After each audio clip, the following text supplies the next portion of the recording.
یہ فیضان نظر بخشا گیا ہے اہل مکتب کو، یہ فیضان نظر بخشا گیا ہے اہل مکتب کو، خزف ریزوں سے کر لیتے ہیں یہ لالو گوہر پیدا۔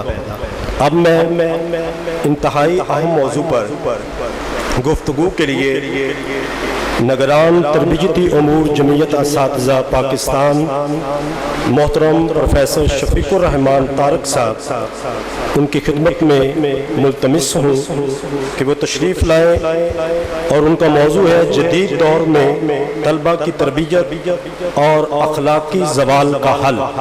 اور میری گزارش ہے مقررین سے کہ جو وقت ان کو دیا گیا ہے اسی کے اندر ہی اپنی گفتگو کو سمیٹیں تاکہ ہم زیادہ سے زیادہ آنے والے مہمانوں سے مستفید ہو سکیں۔ 5 سے 6 منٹ کے اندر یہ اپنی گفتگو کو سمیٹیں گے۔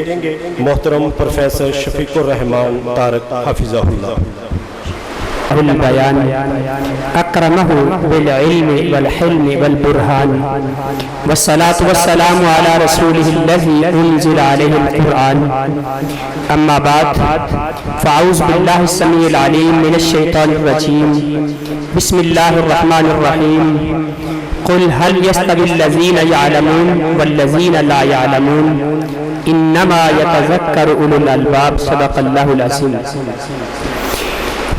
معزز سامعین گرامی، نہایت ہی قابل احترام اساتذہ کرام اور جمعیت اساتذہ پاکستان کے مرکزی قائدین، آپ تمام ہمارے لیے مہمان خصوصی تو بہت چھوٹا لفظ ہے، اس سے بھی آگے ہمارے دل کی گہرائیوں میں محبت اور پیار رکھتے ہیں۔ میں تمام احباب کو سعد ایجوکیشن سسٹم میں آنے پر خوش آمدید ویلکم کہتا ہوں۔ استاذ نسلیں تیار کرتا ہے، اور اگر استاذ قوم کو نسل تیار کر کے نہیں دے سکتا تو میرا یہ خیال ہے کہ وہ اپنے استاذ ہونے کا حق ادا نہیں کر رہا۔ تاریخ اسلامی کے اندر ہمیں بہت ساری مثالیں ملتی ہیں۔ اس وقت میرے سامنے سب سے زیادہ انبیاء کرام کی مثالیں موجود ہیں، لیکن آپ کہہ سکتے ہیں کہ وہ تو اللہ کی طرف سے برگزیدہ ہے، لیکن رسول مکرم صلی اللہ علیہ وسلم کے صحابہ کرام کی مثالیں بھی تو موجود ہیں۔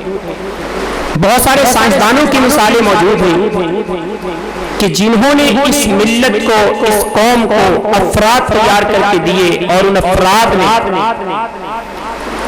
اس دنیا کے اندر ایک انقلاب پیدا کر دیا۔ آپ کے سروں پہ ہوا دینے والی یہ چھوٹی سی مشینری چل رہی ہے، آخر یہ بھی تو کسی نے تیار کیا، کسی استاد نے اس کو تیار کیا ہوگا۔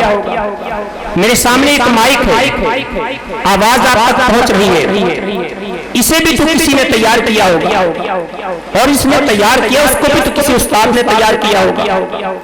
یہ تو چند ایک مثالیں ہیں، لیکن اخلاقی حوالے سے جو کردار تربیت کا پیغمبر کائنات محمد رسول اللہ صلی اللہ علیہ وسلم نے سکھایا ہے، اس کی مثال کہیں اور نہیں، اور آپ نے پھر اعلان کر دیا انما بعثت معلما، مجھے معلم بنا کر بھیجا گیا ہے۔ کتنا بڑا مقام و مرتبہ ہے جو آج کے استاذ کو کائنات کے رب نے عطا کر دیا ہے، اور یہ وہی تعلق ہے کہ جو رسول مکرم صلی اللہ علیہ وسلم آج سے 1450 سال پہلے اعلان کر کے کہتے ہیں آج کے استاد سے کہ تیرے ساتھ میرا تعلق اتنا مضبوط ہے کہ تو میری مسند کا صحیح وارث ہے، اور جو کام کرنے کے لیے کائنات کے رب نے مجھے بھیجا تھا اس کام کے لیے کائنات کے رب نے تمہاری ذمہ داری لگائی۔ انما بعثت مجیبا۔ جناب عبداللہ ابن عباس رضی اللہ تعالی عنہ انہوں نے باقاعدہ ملت کے لیے افراد تیار کیے۔ میں چند مثالیں آپ کے سامنے رکھنا چاہتا ہوں۔ ملت کے لیے افراد تیار کیے، حبر الامہ ہے، مجاہد ابن جبر کو تیار کیا، جناب اکرمہ کو تیار کیا، ابو العالیہ رفیع بن مہران کو تیار کیا، عطا ابن ابی رباح کو تیار کیا، اور تفسیر کے اندر، فقہ کے اندر مسائل میں ان کو وہ تربیت دی کہ جو امت کے لیے ایک بہت بڑا علمی سرمایہ چھوڑ کے چلے گئے۔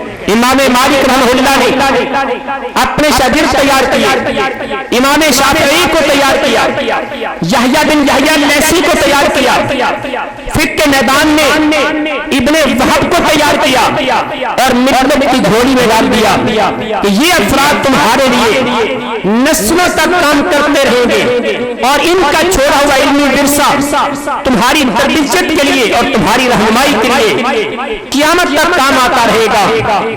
آگے چلتے ہیں کس طرح سے لوگوں نے افراد تیار کیے، کس طرح سے کام کیا، اس کی کثیر مثالیں موجود ہیں۔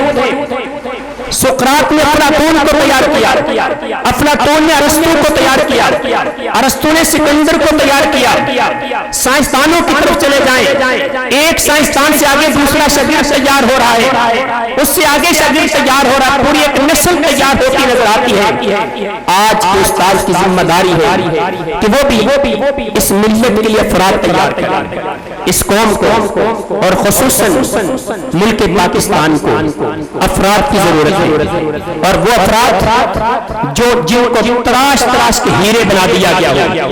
ہیرا اگر مٹی سے نکلتا ہے اس کی چمک دمک کے اندر وہ تابانی نہیں ہوتی، جس کو تراشنے کے بعد اس کے اندر وہ چمک پیدا ہوتی ہے، اور وہ تراشنا جوہری کا کام ہوتا ہے۔ جوہری ہیرے کو تراشنے میں اگر کوتاہی سے کام لیتا ہے اس ہیرے کے اندر وہ چمک، اس کی وہ قدر و قیمت نہیں بن سکتی جو ایک بہترین جوہری نے کام کیا ہوتا ہے۔ لیکن استاد اگر ایک فرد کو تیار کرتا ہے اسے بھی تراشنا پڑتا ہے۔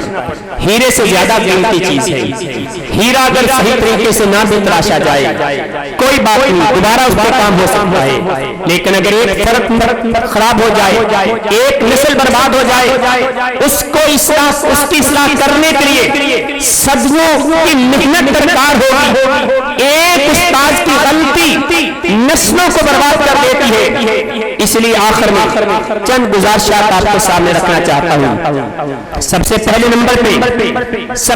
نمبر پہ استاد کی ذمہ داری ہے اپنے طلباء، چونکہ ہم مسلمان ہیں، کلمہ پڑھنے والے ہیں، پیغمبر کائنات کی امتی ہیں، اس کا دعویٰ کرتے ہیں، ہماری ذمہ داری کی ہے۔ توجہ کیجئے، سب سے پہلی استاد کی ذمہ داری یہ ہے اپنے طلباء کے اندر کتاب و سنت سے محبت پیدا کرے، اور کتاب و سنت کی عظمت کو اپنے طلباء کے دلوں میں راسخ کر دے۔ جب تک کتاب و سنت کے ساتھ ہمارا تعلق مضبوط نہیں ہوگا اس وقت تک کبھی تربیت کے فوائد حاصل نہیں ہو سکتے۔ دوسرے نمبر پہ استاد کی ذمہ داری ہے اپنے طلباء کے سامنے اپنا عملی کردار پیش کرے، زبان کی باتیں، اقوال زرعی اور کتابوں کے صفحات وہ اثر پیدا نہیں کر سکتے جو استاد کا اپنا ذاتی کردار ایک طالب علم کے ذہن پہ نقش ہو جاتا ہے، اس پہ سالہ سال بھی لگتے رہے۔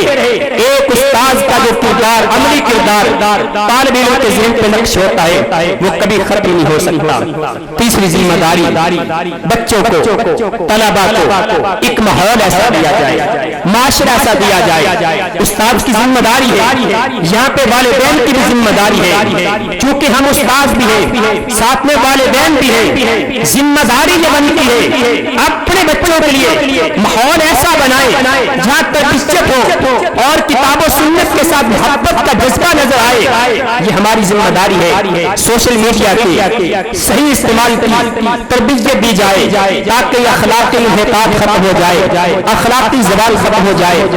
دعا کرتا ہوں اللہ تعالیٰ آج کے استاد کو صحیح طریقے پہ نسل تیار کرنے والا بنا دے. جس طرح سے آپ محنت کر رہے ہیں, آپ امت کے لیے دن رات کی کوشش ہے, اسی طرح تربیت کے لیے بھی بھرپور محنت کیجیے. اللہ تعالیٰ سے دعا ہے اللہ عمل کی توفیق سے نوازے. ایک بار پھر سب احباب کا شکریہ ادا کرتا ہوں. اس ادارے کے ذمہ دار ہونے کے ناطے میرا یہ فرض تھا. آپ احباب تشریف لائے, بہت شکریہ. مہمانان گرامی کا بہت شکریہ. اللہ تعالیٰ آپ سب کو شاد آباد رکھے.